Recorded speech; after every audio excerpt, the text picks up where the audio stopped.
পরশুদিনকে আসুন্নাহ ফাউন্ডেশনে গেলাম কাজ করতে, স্বেচ্ছাসেবকদের সাথে কাজ করলাম। পরে শাহেখ আহমদুল্লাহ সাহেব তার রুমে ডাকলেন, গেলাম। কতক্ষণ পরে একজন ক্রিকেটার আসলেন, মাহমুদুল্লাহ রিয়াদ, বাংলাদেশ জাতীয় দলে ক্রিকেট খেলে।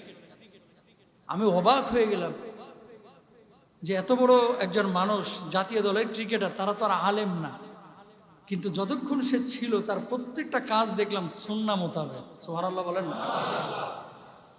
খাবারটা নিচ্ছে 2 আঙ্গুলে। আসরে আজান হয়েছে, এখন আমরা রুমে জামাত করব। আমি বললাম, ভাইজান ওযু করবেন না? আমরা নামাজ পড়ি। উনি বললেন, মোহতারাম আমি সবসময় ওযু অবস্থায় থাকার চেষ্টা করি। কল্পনা করতে পারেন? সবসময় ওযু অবস্থায় থাকে। আরে মাঠে যখন প্র্যাকটিস করে তখন ওযু অবস্থায় থাকে। দাড়ি রাখছে এবং নামাজ পড়লেন যে পাশে, আমার পাশে, প্রত্যেকটা আরকান আহকাম একেবারে দেখলাম যে সুন্নাহ মোতাবেক খুব ধীর স্থির ভাবে আদায় করলেন। খেয়াল করেন, হের তো কোনো কাজ কাম নাই, আজারে বসে থাকে সারাদিন নাকি? চুপ করে বসে রয়েছে। কাজ আপনার চেয়ে বেশি না কম? টাকা পয়সা দুনিয়াতে আপনার চেয়ে কম না বেশি? যশ খ্যাতি কম না বেশি? প্রসিদ্ধ মানুষ বাংলাদেশে, জাতীয় দলের ক্রিকেটার, ভালো খেলোয়াড়, এত ব্যস্ততার মধ্যেও সুন্নাহকে ভুলে যায় নাই, নামাজকে ভুলে যায় নাই। আর আমার কিছু ছুপা মুসলিম আছে বাংলাদেশে, আমার মসজিদেও আছে, 7 দিন পর ছাড়া মসজিদে আসতে চায় না, নামাজও পড়তে চায় না। ঠিক কিনা?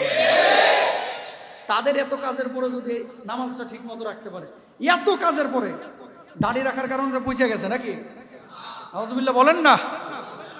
দাড়ি রেখা নিউ ইয়র্কে খেললো বিশ্বকাপ, খেলতেছে না?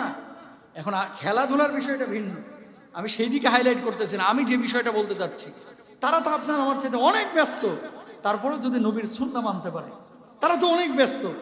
এরকম একটা পর্যায়ে যেখানে মদ আছে, নারী আছে, জুয়া আছে, দুনিয়ার সব বিলাসিতার জিনিস আছে, সেটা যদি তরক করতে পারে, ত্যাগ করতে পারে, একমাত্র আল্লাহকে খুশি করার জন্য, ভালোবাসার আল্লাহকে ভালোবেসে, আপনি আমি কেন পারতেছি না? শিক্ষা নিতে হবে, কিন্তু শিক্ষা নিতে হবে প্রিয় ভাইরা আমার। দুনিয়ার জীবনের একদিন পরিসমাপ্তি ঘটবে, আপনিও দুনিয়া থেকে চলে যাবেন, আমিও দুনিয়া থেকে চলে যাব। এগুলো থেকে শিক্ষা নিতে হবে। একদিন আপনার আমার জীবন শেষ হয়ে যাবে। দিনের ভিতরে কখনোই আমরা নতুনত্ব ঢুকতে দেব না, ইনশাআল্লাহ বলেন।